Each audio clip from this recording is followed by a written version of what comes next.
Students, let's continue our chapter 1, God's image. So we have read about God in chapter 1, God's image.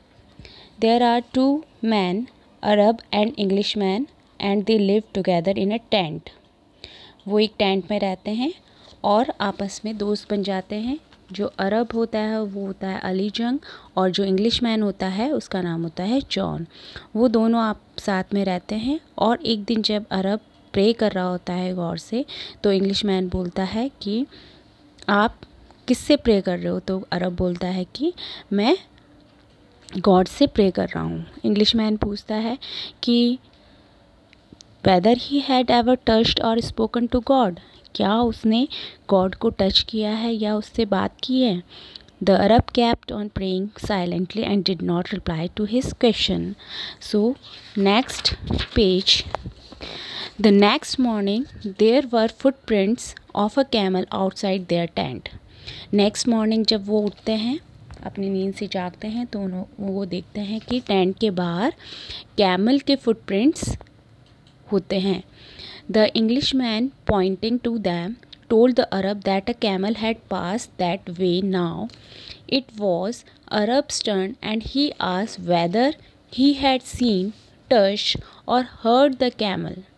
तो next morning जब वो camel के footprint देखते हैं तो इंग्लिशमैन पूछता है और पॉइंट करके बोलता है कि अरब को कि यहाँ से एक कैमल पास हुआ है.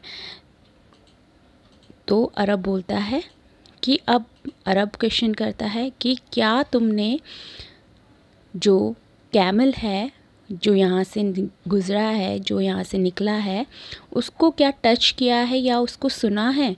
तो जॉन रिप्लाई करता है. John replied that looking at the footprints anyone would know that a camel had pass that way.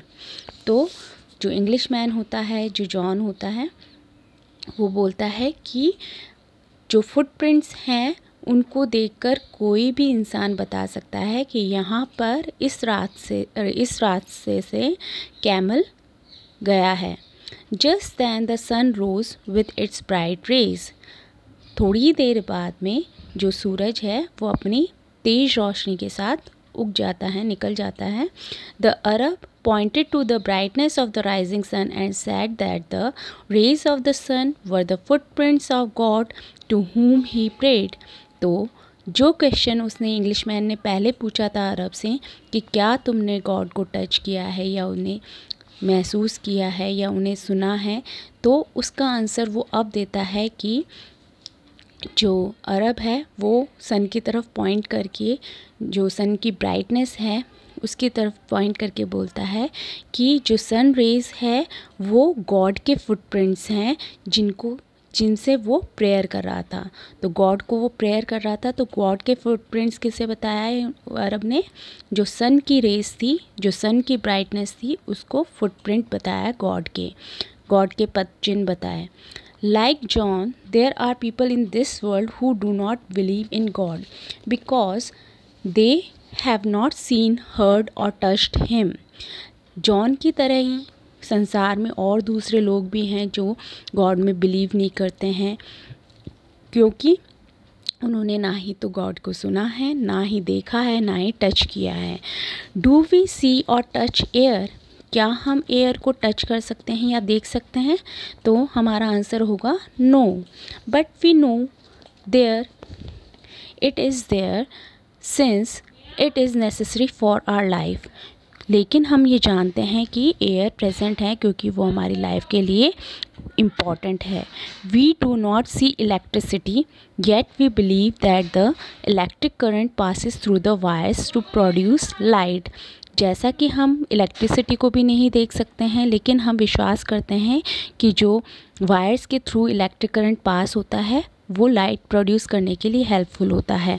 Likewise when we see wonderful things of nature we are filled with joy and happiness. उसी तरह से जो nature की wonderful अचंभित करने वाली जो चीज़ें हैं वो सारी हमें खुशी देती हैं और हमें जॉय देती है और हैप्पीनेस देती है और हमें खुशी से भर देती है। Don't we ask ourselves who could be this wonderful man with such a wonderful hand, we get the answer none other than God. तो अगर हम क्वेश्चन पूछते हैं कि ये जो वंडरफुल चीज़ें जो हमारे पास में हैं, जो वंडरफुल मैन है जिसका हाथ हमारे ऊपर है, तो क्या उसका आंसर क्या होगा, जो कि नन अदर देन गॉड। तो ये कोई दूसरा नहीं है, ये भगवान ही है जिनका हमारे ऊपर हाथ है, जिससे कि ये पूरी प्रकृति बनी है, जिससे कि ये बहुत सारी जो वंडरफुल चीज़ें हैं जो हमारे आसपास का नेचर है वो हमें मिला है, जिससे कि हमें खुशी मिलती है।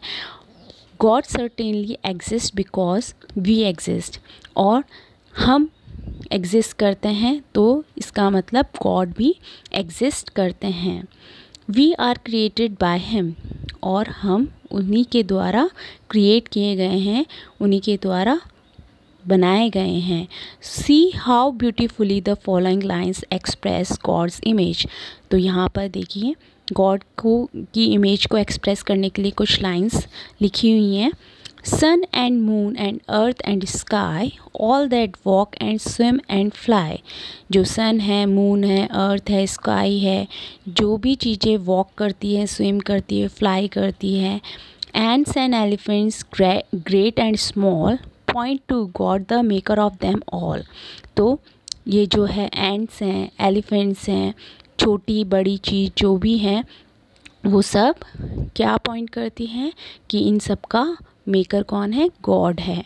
Mountains, valleys, rivers, seas, flowers, fruits, shrubs and trees, summer, winter, autumn and spring reflect God's image in everything.